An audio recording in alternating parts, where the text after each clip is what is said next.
it when our next guest into the Daily Connerton Memorial Company interview chair joins us. We served in the House together, and he fights for freedom, liberty, and justice.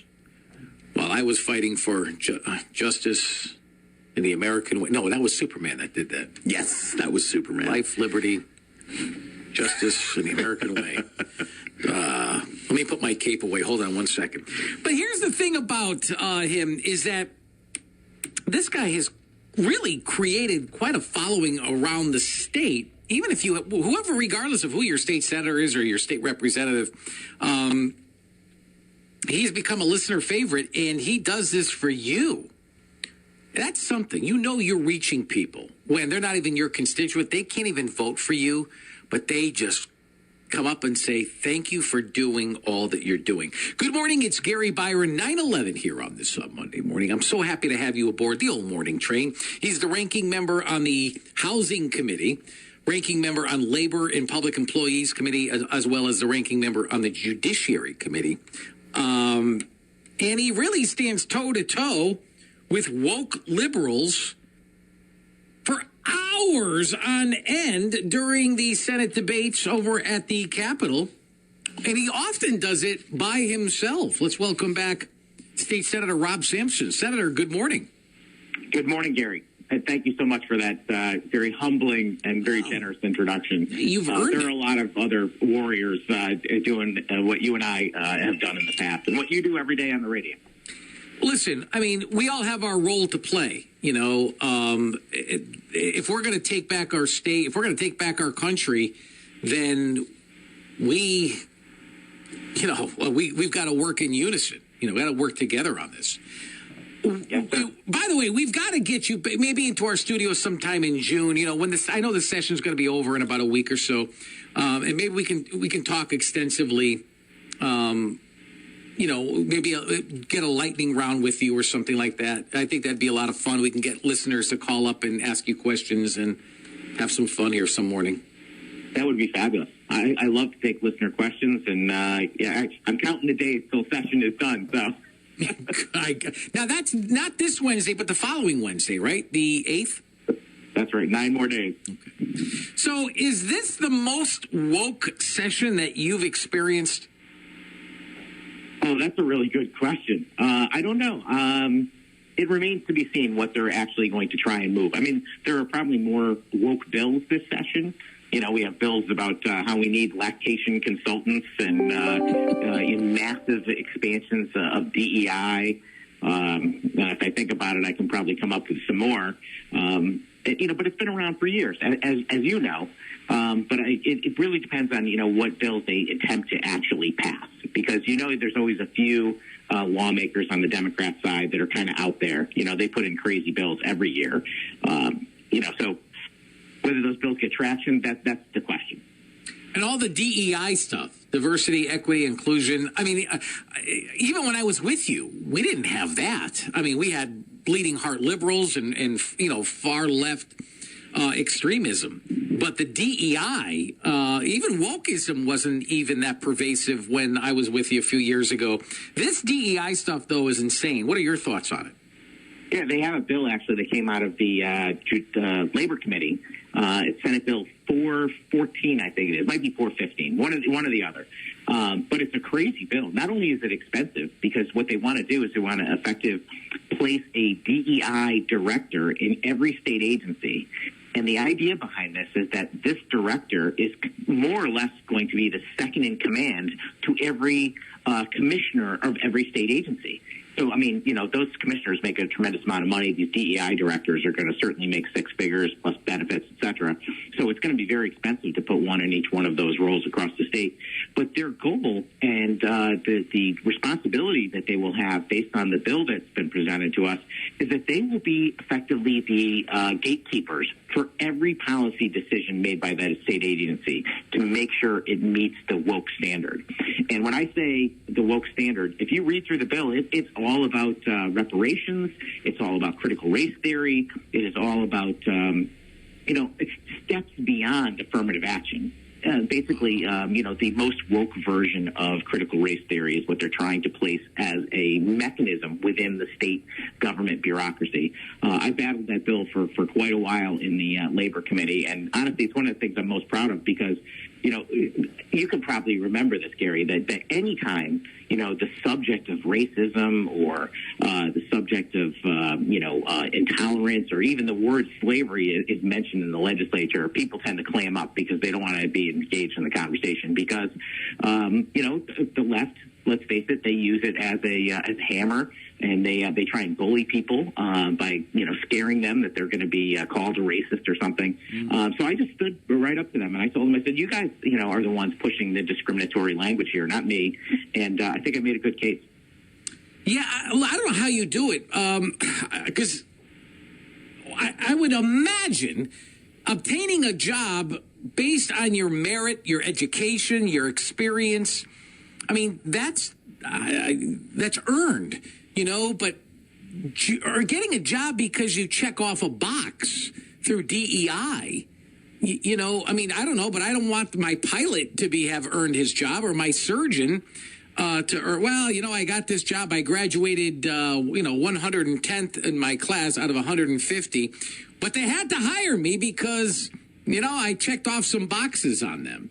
I mean, is that what we resorted to? Yeah, that's what they're after. Yeah. The Democrats have this worldview that people should not be judged as individuals and judged on their merit, like you and I might agree. They believe that, we're just cogs in a machine. We're missing a Hispanic female. We better go get one. As if that all Hispanic females are the same, or that, the fact that we have a diverse panel of people working in any particular industry or operation is the solution. And it's just not. We ought to recognize the people based on their merits and, put these superficial things aside. It just kills me. I mean, that's the great debate today, between the left and right is whether or not we're going to continue, judging people based on superficial qualities. I asked them during the committee meeting, I said, since we're making all these decisions about, race, which is just, or ethnicity or skin color, I'm like, well, why don't we do it based on shoe size or eye color? I mean, it's just as important and just as unimportant is the point of that. Last time you were with us, we were talking about Wanda, the Bridgeport ballot stuffer. Any update on that? No update, and that's the problem. Gary, the issue I have is that the Democrats are sweeping this under the rug, and they have been ever since it happened. That video's been out for a year now. And, we've had numerous debates and votes at the state capitol on the subject, and I continue to offer amendments to tighten up our elections, and the Democrats vote them down, or they crush them in other ways. They have the power to prevent things from even being heard in a lot of cases. But I suspect that they're going to pass at least one or two election-related bills through the Senate in the next 9 days. And you can be sure that I will be there ready with my armed with my amendments to challenge them once again to, put in, voter ID and other, penalties for people that engage in election fraud, the elimination of the unsolicited mailing of those ballots and so forth, everything that we need to do effectively to tighten up our election so that the people that we represent can count on the fact that the election is legitimate. All right, so you're saying there's no real election reform policy changes that are going to be made this session, right? No, there's nothing happening. I mean, they have election reform bills, but they are pointless. They don't have any substance whatsoever. The only substance is going to come from the amendments that, I offer on behalf of the Senate Republican caucus. That's what's going to matter. And stay tuned to see how they vote. I can almost predict it. So Democrats, they don't care, it sounds like. No.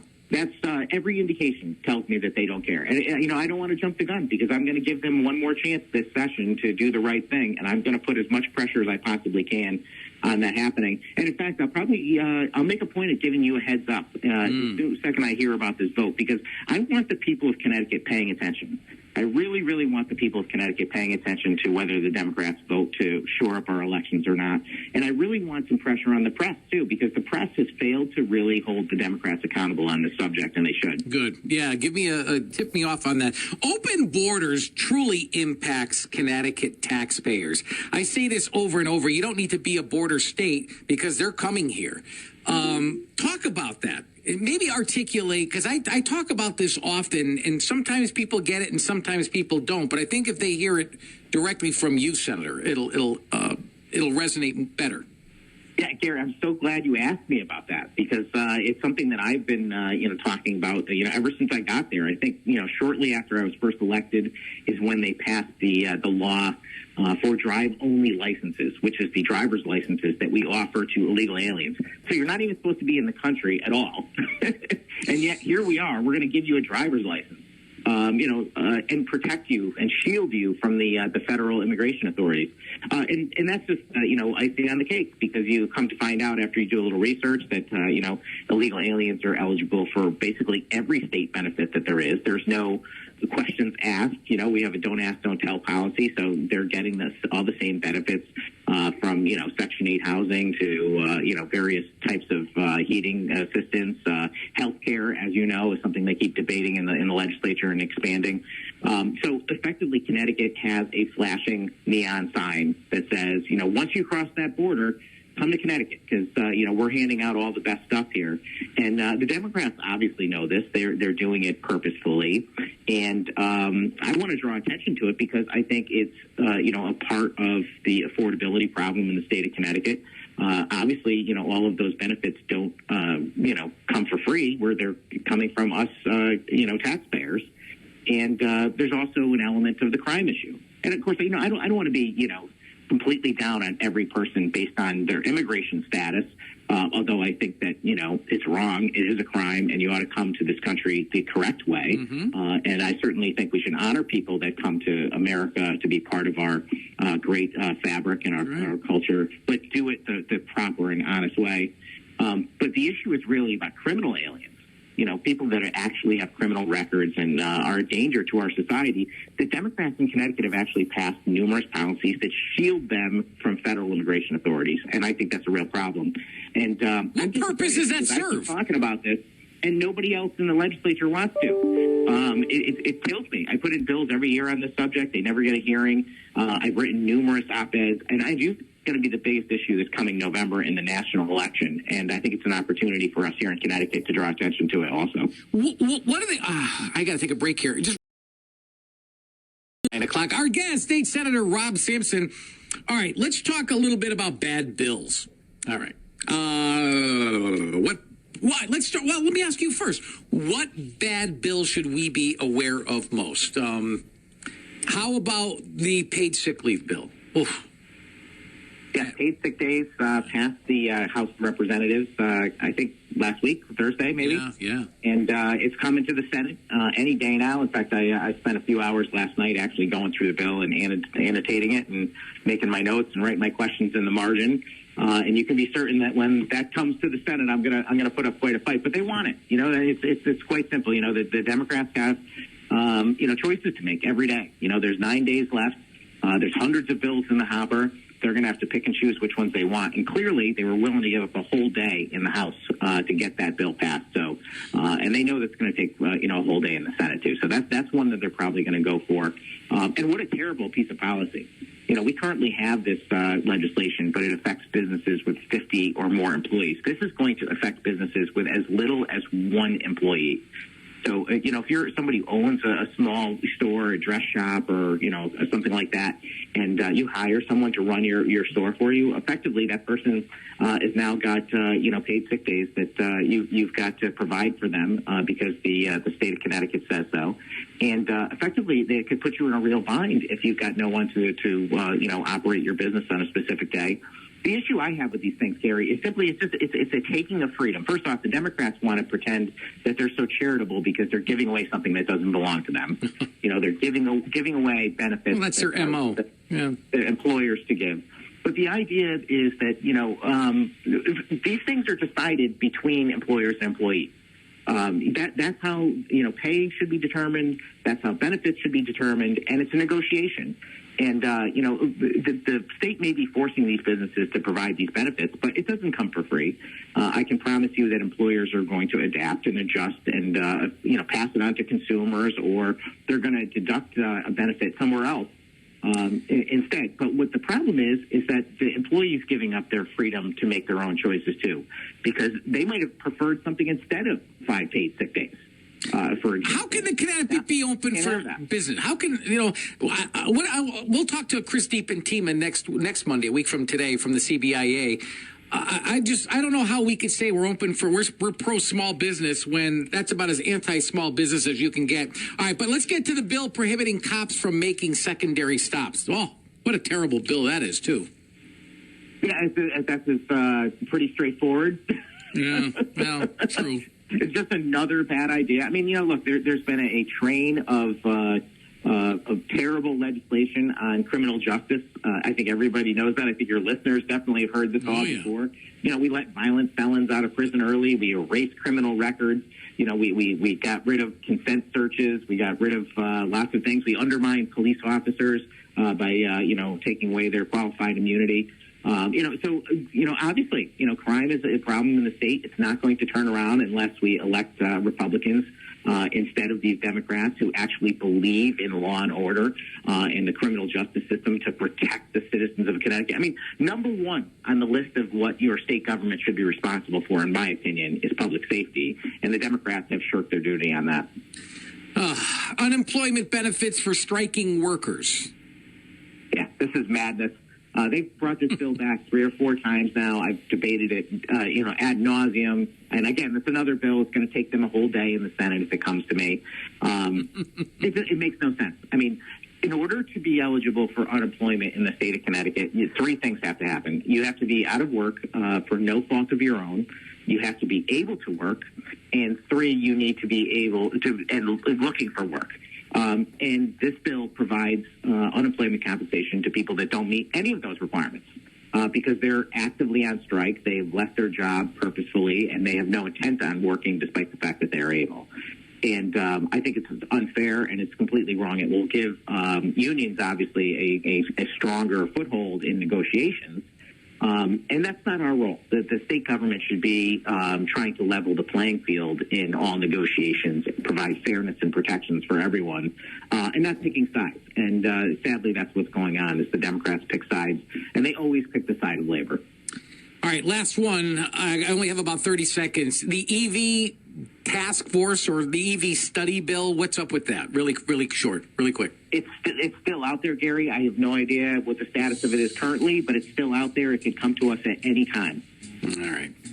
Listen, I know you fight for everybody, not just your constituents in your district, Rob, but statewide. Brother, we so appreciate that. We got to get you in studio for the hour, live, taking questions. Keep up the good fight. We need you. Thank you, my brother. I really appreciate what you do on the radio every day as well, and thank you for having me. I look forward to that in-studio opportunity. My pleasure. All right.